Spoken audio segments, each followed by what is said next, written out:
I didn't know you could get 2 rare gems from a chest. We're gonna make some money. Welcome back to the channel, guys.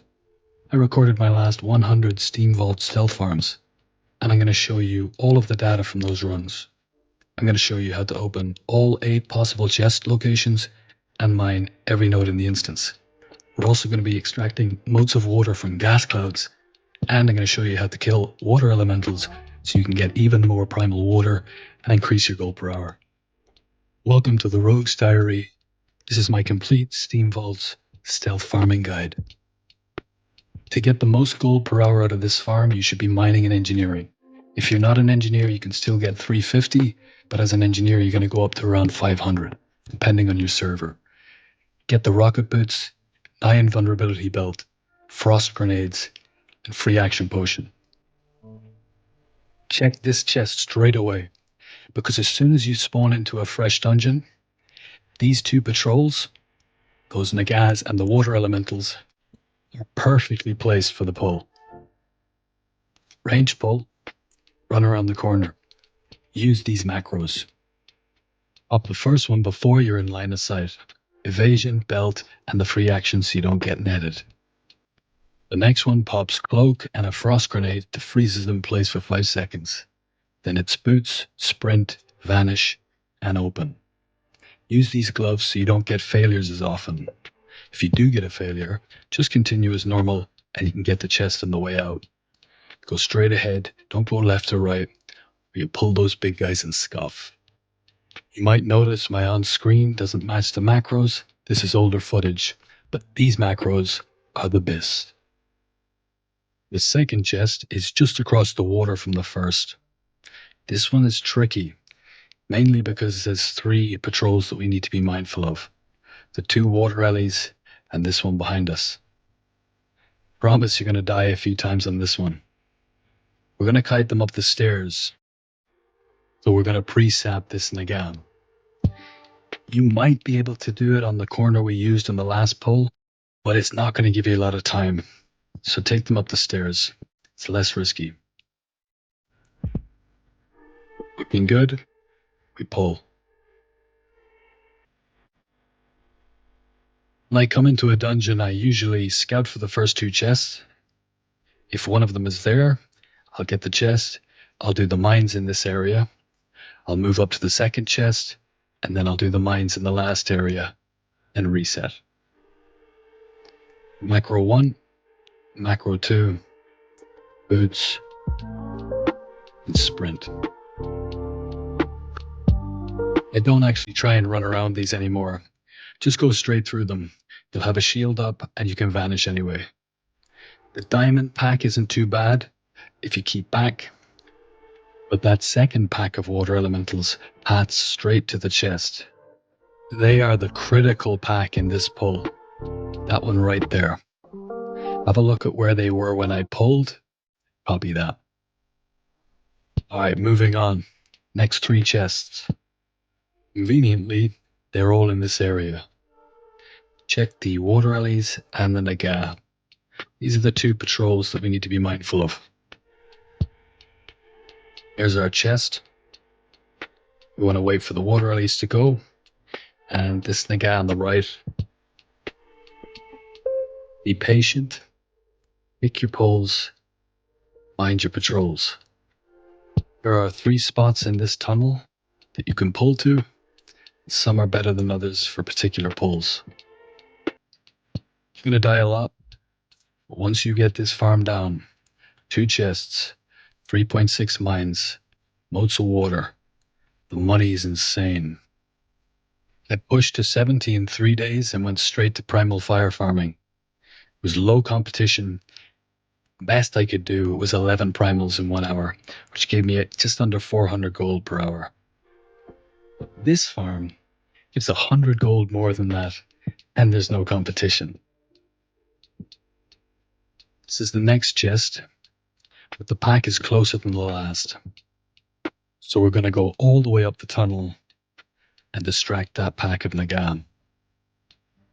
This is where your timing is going to make or break your farm.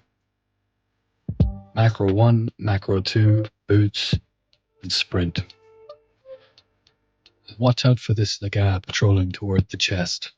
I've pulled him a couple of times and there's nothing more frustrating. Also, the water ellies coming in there can be distracted as you're running toward the chest. You'll get the hang of it. This is the last chest spawn in this area. If you come in, the first chest is going to be one of these 5. We forgot to sap, gouge, blind, and we're going to head into this second spot this time. The third spot, the best spot, I'll show you in the next pull. It gives you the most amount of time at the chest, but you have to have your patrols down. Your timing has to be tight. Just run straight through these guys. And vanish, but don't click on the chest too soon. Unlike Classic, they will re-aggro you if you're close. Grab your loot, head through the tunnel, and now we're on this bridge platform. Chest number 6 is just ahead of us, and we want to target the mob that's furthest away from us. Frog step and into the water. I've seen a lot of videos where people use a swim speed belt. By the way, shout out Legend, thank you for all of your content. I'll leave a link to his channel in the description. He popped a PTR farm, which inspired me, and without that I'd still be up and throwing a Killiaden with the rest of the Egypts. Now, multiple videos recommend having the swim speed belt, and I came down here and I didn't have it. So I just tried it without it, and I got it to work. I'm still going to grab it, and I recommend you do too. It's going to make it easier to learn, probably going to have less deaths, and it's a very low level green item, so you can pick them up in the auction house for next to nothing. I also picked up one of these in Classic. If you can get one cheap, great for learning farms. So once you get to this position, you want to hit sprint, you're going to stick to the right, and we're going to distract the Naga, hug the wall, and run past them. You can usually, quick blind here, get through without getting dazed. You might get hit. If you do get dazed, just vanish there and keep moving. Step and head for the chest. Now I'm going to show you what can sometimes happen when we go for either of the chests on this platform. There can be mobs there or coming back. Just like last time, we vanish, step, look to the left, and there she is. Now, if you try and open that chest, you're going to enter combat. However, you can sap her and then open the chest. But I would only do this if I had preparation. You can re-vanish and you're all good. But if you don't have prep, now you're in combat. Even though you can re-stealth, you're technically in combat. And I'll show you how that works. So I've sapped her, opened the chest, re-stealth, and look who the Naga are coming for. Moral of the story, if you don't have prep, just go into the next room, get your mines and motes, wait for your cooldowns, and then come back and get it. Okay, chest 7. We want to distract this patrol right here. Aim for that guy. Range pull, run to frog step. I'm not going to show you the swim because we've already done it, but I'm going to show you what can sometimes happen when you run up this ramp. When this Naga is off to the left like that, just scooch through and you don't even have to distract. I've spent around 20,000 gold since launch, and I got most of that from this farm. Blink Strike week 1, 2 Nightblades just to test, 2 Fellsteel Longblades just for the drip, Engineering 375, Epic Flying, Flying Machine, any pre-bits that I could buy, all my enchants, gems, everything, thanks to this farm. I'm going to show you what can sometimes happen when you're doing this pull. The Naga can rush you. Just vanish and swing left. The great thing about this farm is if you scuff a pull, you can just go and get your mines, motes, and wait for your cooldowns, and then do the pull again. Last but not least, the combat chest. I switched into combat here and pulled both of them, but you need a lot of gear, and it's still kinda RNG. So I don't actually do this anymore, it's too risky. If you do want to do it this way, I recommend sapping one of them and then just bursting solo.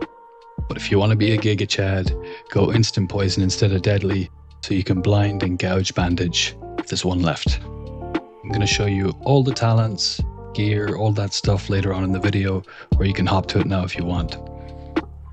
These guys drop Wildfang armaments, which sell for around 4 gold 50 on my server, and of course they can drop UE greens, blues, or if you're lucky they can drop an epic. And if you want to know what's not epic, it's my editing skills. This video has taken over 80 hours to produce. That doesn't include the recordings. Sub would mean the world to me. We're almost at 1500. Alright, back to it. This is my preferred method. Sap, we're in subtlety. Open up on this guy. We cheap shot, we evasion and ghostly strike. With ghostly strike and evasion, I have over 100% dodge chance. They ain't hitting nothing. Burst this guy down, vanish, and then open the chest. For anyone looking at this and saying, oh yeah, you have BIS or pre-BIS gear, it's not that easy if you don't have it. My drip set, Bloodfang and Jinsu level 36 swords, I opened up on one of these guys by mistake. It was a tough fight, but I managed to kill him. So if you can do it in that set, then don't worry, you can do it in greens. Alright, we're going to move on to the next area. I'm going to show you how to get the mines and the moats, and then I'll show you how to get the mines and moats out of the first area after this. If you're NG, swing right after you cross this bridge. Top left is going to show you how the gas cloud shifts, but if it's a normal run and you haven't died, by the time you get here, it should be in this position, moving ahead of me now. If you pull those little guys, just keep running into the corner off to the right. Cloak of Shadows, because they can hit you with some spells, and you should de-aggro them when you get into that corner. These moats are given on average 4 per run, sometimes 6, sometimes 3, sometimes 5. Grab your Fel Iron if it's there, and if it's not there, just swing back around and grab your mine from the other positions that they can be in. Any of these mines can spawn as corium, and we're going to get into that data and how much you can expect to get. There are always 2 veins here in this room, so make sure that you get both of them before you start making your way back out again. Alright, let's go back to the first room. This mine on the left, behind that big guy, you can get it with the boots, but why are you going to waste your boots when you need them for a chest? So while I did tell you I was going to show you how to get every mine in the instance, this one just isn't worth it. The second mine, we want to distract, move behind, and grab that mine. There's a 40% chance that the mine will spawn in that first position that we're not going to get. That's 4 in 10 runs, which is 2 in 5. 2 runs, we're only going to get 3 veins, and 3 runs, we're going to get 4, which averages out to 3.6 veins per reset. Now, he just saw me, so I'm going to back up a little bit and wait for him to start pathing again. Move forward, distract, and move behind. For this next mine, what we're going to want to do is get into the triangle. So if you look here, I'm just in the water, and I'm not going to pull the Naga that patrols toward me on this side. I'm not going to pull this Naga over here, and once the water ellies are far away enough, you can take this mine. Distract the water elementals if they're coming back and you haven't gotten it yet, and you're good. Next mine is right here. All of these can also spawn as corium, so you can expect to get some. Next mine is just beside the last position, and I'm just showing you another corium here. Corium is great because the drop chance for green and blue gems is much higher, so we love to see it, even though the ores themselves aren't worth that much more than adamantite. It's really the gems we're looking for. And just be mindful of that patrol. I've pulled them a few times, so make sure you're a good bit back. And the last shall be first. This mine is actually the first mine you're going to get when you come into the dungeon if it's up. You can unstealth here, no problem. With a little practice and a lot of dying, you're going to be able to get both chests and all the mines in under 12 minutes. On the way out, you can make even more money by switching spec and bursting down these non-elite water elementals in combat.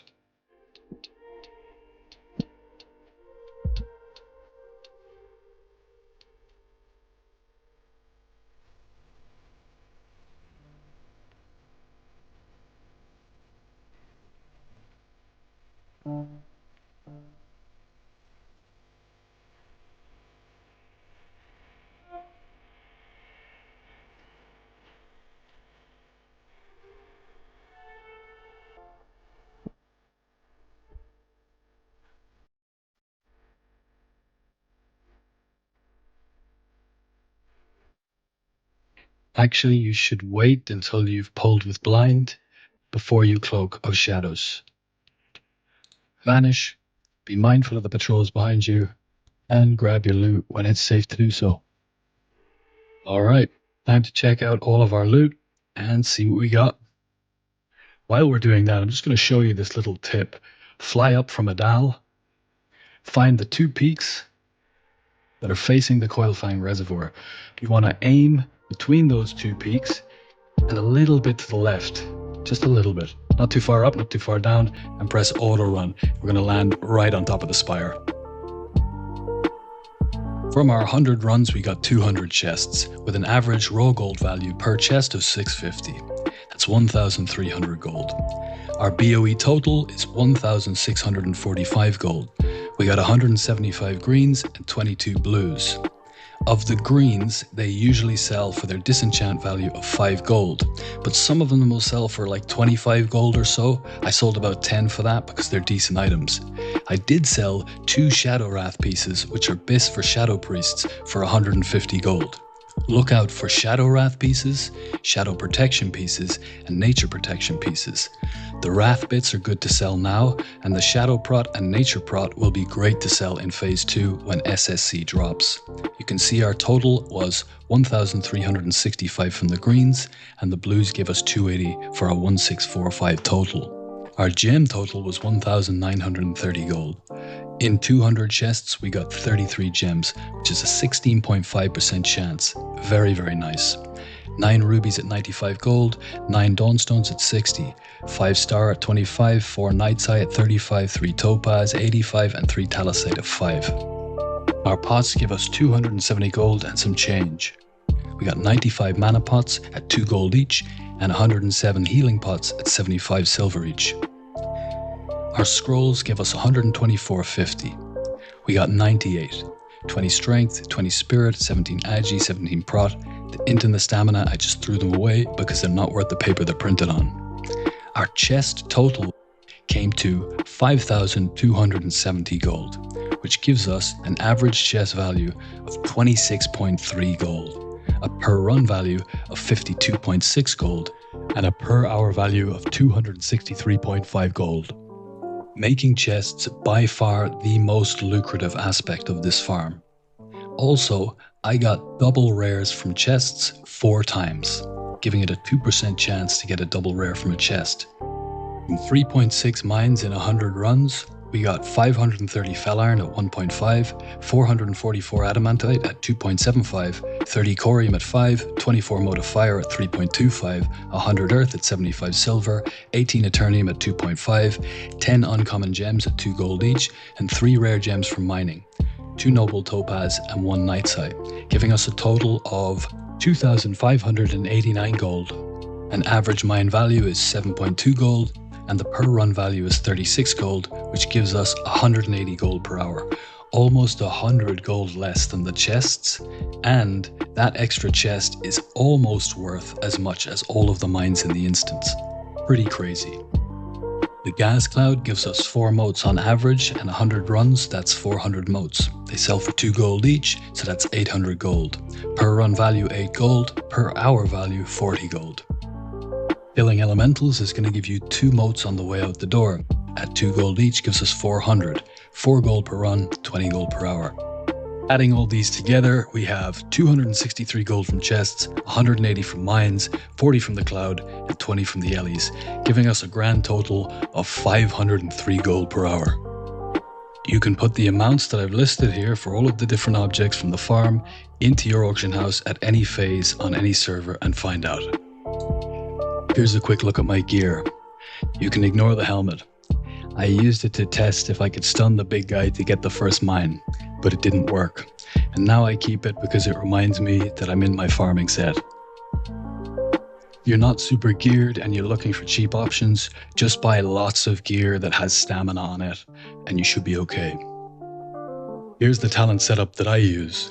A slightly tweaked PvP meta on the left and combat swords PvE on the right. If you're new to this farm or new to Rogue in general, I recommend this spec.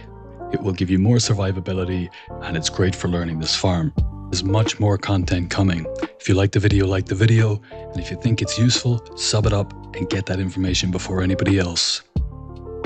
Thank you for watching my complete Steam Vaults stealth farming guide.